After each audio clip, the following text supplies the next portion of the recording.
पश्चिम बंगाल विधानसभा चुनाव का रिजल्ट आज निकल रहा है।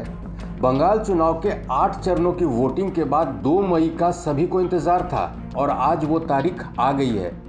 बंगाल का विधानसभा चुनाव करीब 1 महीने तक चला। 27 मार्च को पहले चरण की वोटिंग हुई और 29 अप्रैल को 8वें और आखिरी फेज की वोटिंग के बाद आज रिजल्ट डे है। इस बार बंगाल में कुल 294 में से 292 सीटों के लिए वोटिंग हुई है।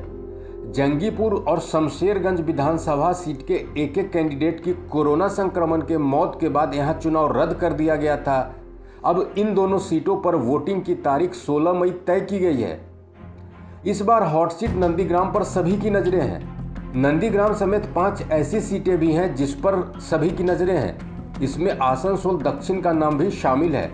आसनसोल दक्षिण से टीएमसी की सायोनी घोष मैदान में है। उन्हें बीजेपी की अग्निमित्रा पॉल चैलेंज कर रही हैं। बेहला पश्चिम से टीएमसी के कद्दावर नेता पार्थ चटर्जी मैदान में हैं। उनसे बीजेपी के श्रावंती चटर्जी का मुकाबला है।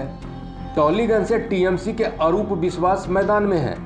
टॉलीगंज सीट से बीजेपी के बाबुल सुप्रियो चुनावी मैदान में हैं। वो टीएमसी कैंडिडेट को कड़ी चुनौती दे रहे हैं। बाबुल सुप्रियो केंद्रीय राज्य मंत्री भी हैं।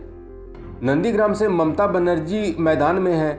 टीएमसी सुप्रीमो और बंगाल की सीएम ममता बनर्जी को बीजेपी के शुवेंदु अधिकारी चुनौती दे रहे हैं, जबकि तीसरे मोर्चे की मीनाक्षी मुखर्जी भी जीत के दावे करती दिख रही हैं। अगर कोलकाता विधानसभा सीट की बात करें तो यहां से मंत्री और टीएमसी के कद्दावर नेता फिरहाद हकीम चुनावी मैदान में हैं। उन्हें बीजेपी की मीना पुरोहित चैलेंज कर रही हैं। बीजेपी की मीना पुरोहित एक कद्दावर नेता हैं।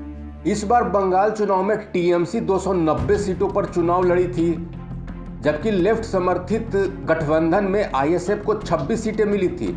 लेफ्ट फ्रंट ने 138 सीटों पर प्रत्याशी उतारे थे और कांग्रेस ने 92 सीटों पर ताल ठोका था। बीजेपी की बात करें तो बीजेपी ने 293 सीटों पर चुनाव लड़ा। एक सीट उसने सहयोगी आजसू के लिए छोड़ा था। अब बात करते हैं 2016 के विधानसभा चुनाव के परिणाम की।